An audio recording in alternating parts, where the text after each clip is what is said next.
Well, hello there, ladies and gentlemen, and welcome to the podcast. My name is Jared Bizzett.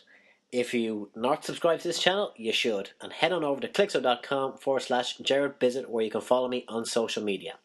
Today we have Setema Gali. If you're not following this guy on social media, you should be. He's been featured in the Wall Street Journal, USA Today, ABC, CNN, New York Times, Bloomberg, and NBC. So, Setema, how are you today? Brother, I'm doing so well, man, and thank you for having me. It's an honor. Oh, man, it's my pleasure. It's my pleasure. Like, you've had such a wide varieties of careers. Like, you've been involved in football. Now you're like a personal coach. So tell me, like, what is your experience and of like getting stuck in a rut, and how have you got out of it? Well, 2 times in my life I hit some pretty low parts. After the NFL, playing for the New England Patriots and winning the Super Bowl, it was a highlight of my life at the time. And after 2 years in the NFL, my back couldn't handle the injury anymore, and I retired. And I was depressed and discouraged, and I didn't know what I was going to do, because when you play football, that's all you know. That's all you do. You're a professional. I'm coming off of a Super Bowl win, and I came home within about 6 months. I was extremely broke, financially broke. Didn't know what I was going to do with my life. And I think that's a lot of people, right? We do something for a long time. It's like going to school. Then you get out of school, you're like, now what? And then you got to start at the bottom again. Or you're in a career for a long time, and then something happens, company goes down, now you're out of a job. Now what? Maybe you've been married, and then life is good, and you lose a loved one, or you go through a divorce. Now what? And that was me with football. So for almost a year, I was in, well, you could call it poverty. And I got out of that rut, and over the next 4.5 years would build this massive mortgage and real estate empire. Like money, hand over fist, big homes all over the country, brand new cars, vacations. I mean, it was awesome for about 4 years. Now, I hit another low point when the mortgage industry collapsed here back in 2008. Brother, we lost everything. Yeah. To the point where I sold my Super Bowl ring. Oh, man. I gave up my Super Bowl ring. I sold my wife's wedding. We sell everything. We go from a big home to a tiny little town home. We've sold everything, the beds, the couches, the TVs, the guitars, the keyboards. I was in a band, and you want to talk about hitting like rock bottom. I've been there, not once but twice. So I've rebuilt after each one, and today I've been able to get out of that. 7 years ago, I sold my Super Bowl ring. 6 years ago, just rock bottom. But I don't want to focus on that. I want people to focus on where they're at today and what they want. If I was to say, hey, there's 1 or 2 things that would really help you, that helped me. Number one, it was just saying, okay, where am I today? I knew where I was back when I hit rock bottom. I was at rock bottom. But the next question is just as important, which is, what do I want to create or resolve for my life? And brother, the moment I begin to ask those powerful questions and answer them with honesty and transparency and being real and raw, brother, I was able to change, transform, rebuild, get back up. And today, I love what I do. I've gone from mortgage, real estate, internet marketing, speaking on stages. I've got a book coming out. But, I coach people, and I've got a message to people, and it's this: you can win again. And you can win every day of your life, and you can win big.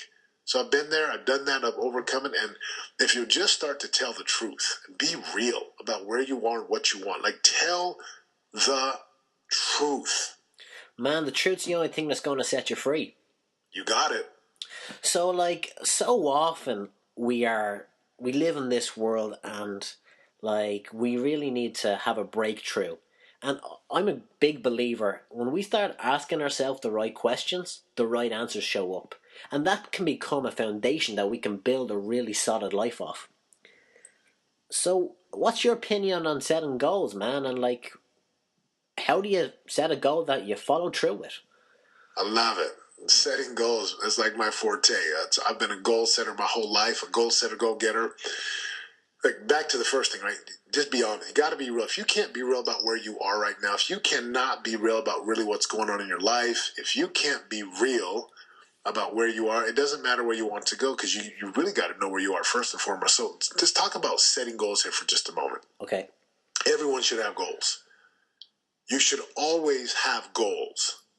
Now, whether you call them goals, targets, outcomes, destinations. It's irrelevant to me, the words you use. For a basic conversation with goals, I'm a goal setter. I always have goals. You have macro goals and you have micro goals, and there's always macro and micro. Macro is like a 5 or a 10-year plan.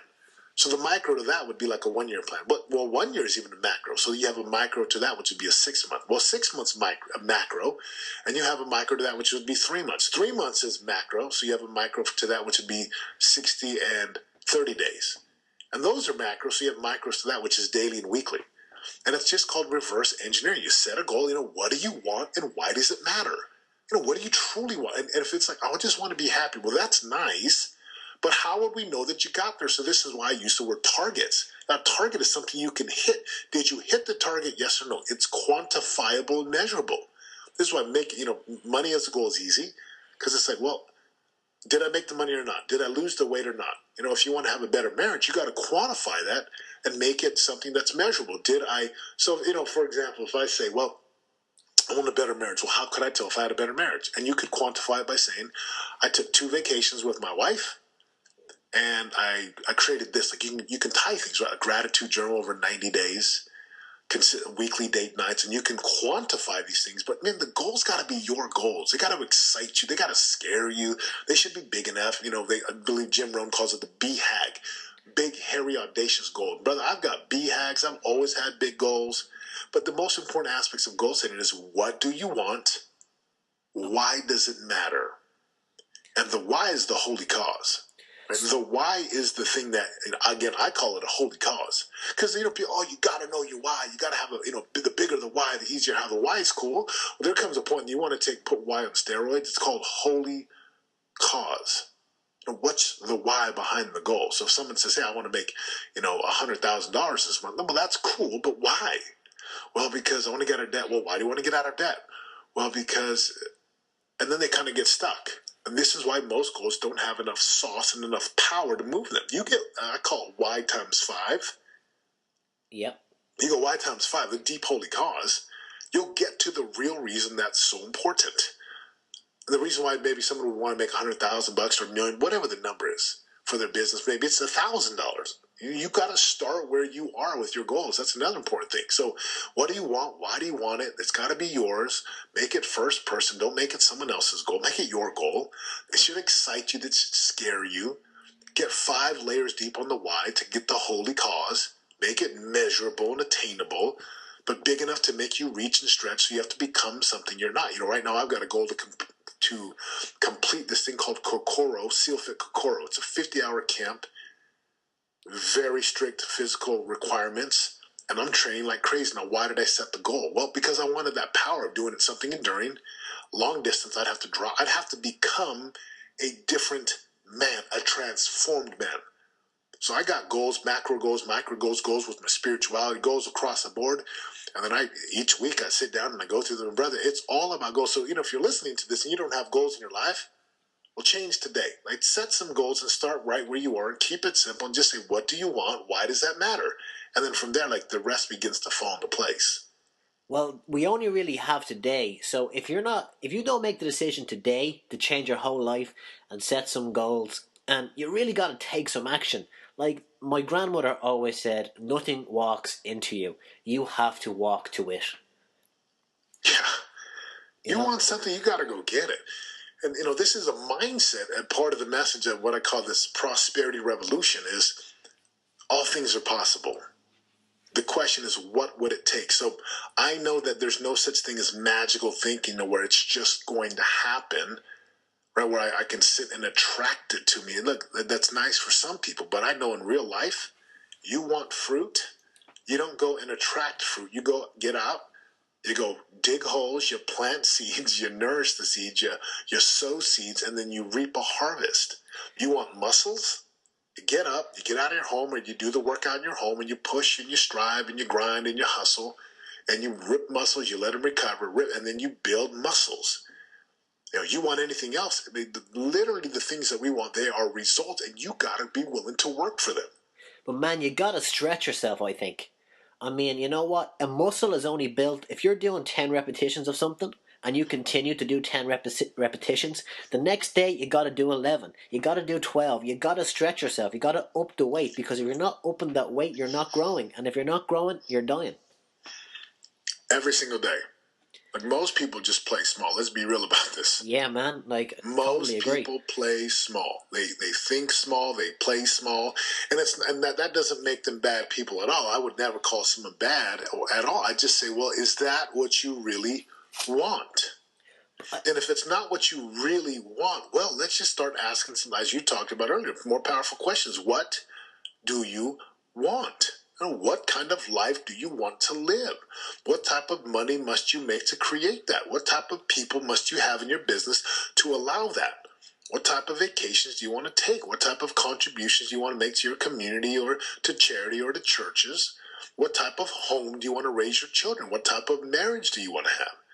And what type of body do you want to have that needs to be able to serve you in a capacity to give you what you want?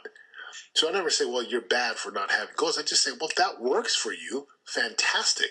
But if it's not working for you, set some goals. Well, let's go and make the changes. Yeah, let's go change. Let's grow, man. Like, I think you should have goals around all areas of life. You should have goals around your fitness. You should have goals around finances. You should have goals around your relationships. But you need to do something about them. I was just looking on your Facebook there earlier, and you had a great post up there about becoming a high performer. Like, so many of us there's so much demotivation going on that we actually don't have the motivation to be a high performer. But I think it's really simple. So what's the deal with high performance? High performance is something that everyone can achieve if they're willing to pay the price. You know, that performance comes from that post comes from my niece, who's playing in the Junior World Championships today. That's 13 awesome. years old, can drive a ball 250 yards. Wow. She is a beast. Just a powerful young lady. She'll be one of the best in the world, if not the best. I have no doubt about that. And so, you know, that post came about from a conversation I was having with her about being a high performer. And now, being a high performer, it really comes down to one thing, which is choice. You know, okay. Awareness and choice. Most people aren't aware that they can have what they want to have and create what they want to have. They really can. But once you're aware of that, once you see other people doing it, and you have these thoughts and ideas that are infused into you through a book, a video, a podcast like this, then it's time to go and become a performer, meaning to take action. Now, the only difference between people who live lives of significance and contribution and wealth, and when I say wealth, not just money, but we know wealth spiritually and emotionally and relationally, and the people who don't have that type of wealthy lifestyle, it really comes down to their performance and how they behave and the actions they take. Well, that comes down to how they perceive themselves. So there's this old, equation that says beliefs lead to behaviors lead to results. And if you want like powerful behavior or high performance, there's two things that affect that. Number one, the goals that you set. Well, the type of goals you set matter. If you set a goal to just be good, well, you don't need a lot of great behavior to be good, but if you set a goal to be the best, to be your greatest, to be wealthy, to be physically fit, to be spiritually connected, if you set those type of BHAGs, that's one thing that affects performance. The other thing that affects performance is how you see yourself, what you believe yourself to be. And the high-performing athletes, entrepreneurs, CEOs, business owners, sales professionals, attorneys, whatever, it doesn't matter. Even if you're an employee of a company, you could still be a champion, a winner, a high performer. So there's two things that affect that. Number one, the goals that you set, what you're trying to accomplish. Number two is, what you believe about yourself. And what I have found is most people do not view themselves powerful enough or worthy enough. They don't even view themselves powerfully, period. They actually have negative self-talk that dominates the airwaves. And here's a very crucial and critical distinction. The story that you believe about yourself the most is the story that you tell yourself the most. Wow, man, that's really powerful. So basically, we are becoming the conversation that we have with ourselves. If every day we're telling ourselves, oh, I'm fat, oh, I'm broke, guess what shows up? Fat and broke. Yeah, and it's even more. It's so simple, even from that, because people may not even say I'm fat and broke. They may just say, well, they may even say things like, well, I could never do that. I mean, I make good money, but I could never do that. And that could be, 2, 3, 4, 5x a difference. Well, when that's The your belief story, system. the story that we hear the most and tell the most is the story that we believe the most. So the way that you view yourself and the way that you talk about yourself. This is why self-talk is so powerful. Most people, as you were alluding to, their talk is very negative. It's very disempowering. And the people that I work with and the people that I coach and the people that listen to my messages, they begin to create and invent an entirely new story of who they are and who they decide to be and who they choose to be, not just once, but who they choose to be every single day. So what's your experience with people you've been coaching? And I'm sure these people have had a lot of problems. So what's the most common problem you come across, and how do you help people overcome it? The most common problems that I face with entrepreneurs, and it doesn't matter if they're doing 100,000 in their business, or they're working a job and they're just out of college, or they're doing 30 million a year in their business, or 60 million. It doesn't matter. It's all the same. See, people think that, well, they're a doctor or they're an attorney, they're a CEO, they're different. No, they're the same. It's the same problems across the board. And I would say probably the biggest one is, number one, a lack of clarity. Most people don't know who they are or what they want and where they are going. They just don't. If you ask them, well, what do you want for, where do you want to be 12 months from now? They always look up and they say, well, See, the man or woman who is clear about what they want, who knows what they want, who knows where they want to be, who's committed to going to that place that they have decided, this is what I want. They are very attractive.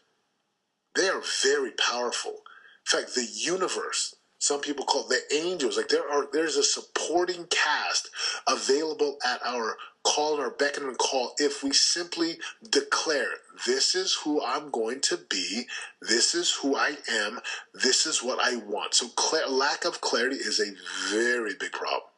Huge problem. So how do you become more clear? Clear. Say that again? How do you become more clear? You got it. Well, principle number one that I teach is know what tell you the want. truth. Tell the truth, man. Tell the truth. Start to be honest. Most people, if they're honest about it, if they're truly honest about it, deep down inside, they know what they want. But the reason they say, I don't know, or they are afraid to say what they want, is because they don't believe it's possible. And therefore, they don't want to say, well, this is what I want. Because imagine someone who's not that fast or strong saying, hey, I want to play ball. Or someone who grew up in a very poor home, a lower income, maybe the inner cities, or just a really low on the socioeconomic scale, for them to say, I'm going to be a billionaire. It sounds ridiculous to most people. Yet, as long as that person is willing to commit and be honest about it and just declare, it can become reality. Obviously, there's action and steps, but the first step is just start telling the truth. The second one is I say principle number 2 in the 13 principles that I teach is perspective creates possibility, which means you've got to be willing to be open to a new possibility and a new perspective. The perspective of someone who grows up in, let's just say, the islands of Samoa, where my parents come from, their perspective about what's possible, it's also known as a worldview or a paradigm, is going to be considerably different from the perspective of someone who grows up, let's say, in Orange County, very wealthy parents. They have access to all the coaches and programs and summer schools and summer camps and church camps, right? 2 different perspectives. So to one who grows up, like say in the islands or the inner city where there's not a lot of possibilities, it's only because they lack perspective, which requires one to be open and honest and humble and teachable. The moment you start to tell the truth and then you're open to a new perspective, possibility is created. A good example of this is, when I say, well, it's like, it's like Like Jupiter doesn't even exist. And people are like, no, it does exist. I'm like, no, it doesn't. And we can get into an argument about it. And then, see, to some people, it doesn't exist. Why? Because they haven't it's seen it. not even, yeah, they haven't seen it. They're not even aware that there's planets. All they can see is, to the wall and back or to the tree and back. But to a person who's got perspective, they realize that Earth is a very small part of this galaxy, a very small part of the universe, and there's so much out there. So perspective creates possibility. So back to your question, how does someone get clear? Start to tell the truth. Start to be real about what you want, where you are. Just be real about it. And then gain perspective. Well, how do you gain perspective? It's really simple. You start to read books and watch powerful, uplifting things. You'll get clear about really what you want. If you're watching this, CNN, constant negative news and all the garbage out there that's going on, there's a lot of garbage even on Facebook, then you can have a distinction of, well, that's not what I want. See, clarity, sometimes you just say, this is not what I want. Well, great. And then let's go to, what do you want? So clarity, asking powerful questions. What do you want? Why do you want it? What do you really want? Most people will give you a surface answer, but I'm going to have you consider, and all the listeners, clarity is a choice. It comes from knowing that you have a choice, which is principle number 3. Prosperity is a choice, but so is scarcity, so is poverty. So we are agents with choice. Most people still think they're victims, that they don't have choice. So that's how you start to get clear. You start asking those powerful questions. You start to be real. You surround yourself with great people. And you put yourself in great favorable conditions and situations that would serve you and provide an experience that you can start to say, hey, this is actually what I want for my life. I really like this. Wow. So, man, just a final question for us to finish up. What is your most 5 best pieces of advice you can give to millennials? You got it. 5 that I would give to the millennials. Number 1, tell the truth. Just be real. Just be real about where you are. Be real. Tell the truth. Quit lying. Quit pretending. Quit posturing. Quit suppressing. Quit sugarcoating. Just be real and start to tell the truth. Be a truth teller, a truth seeker. Number 2, set goals. You got to have something that you want. Set goals. Have goals. Go after goals.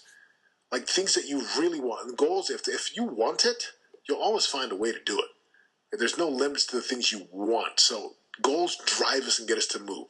So number 1, tell the truth. Number 2, have goals in your life. Number 3, work your butt off. Work hard. Be willing to work. At the end of the day, the person who's willing to outwork everyone else, they win. You said all it, man. Things are equal. The person who's willing to roll up their sleeves, jump in the ditches, and just outwork. This was one of my mantras in football. You're faster than me. You're actually stronger than me. I think I'm quicker than you, but damn it, I will outwork you till the cows come home, and I will work when you are sleeping. Work evens the playing field. And a lot of inefficiencies for business, for sports, loose ball, they get made up with hard work.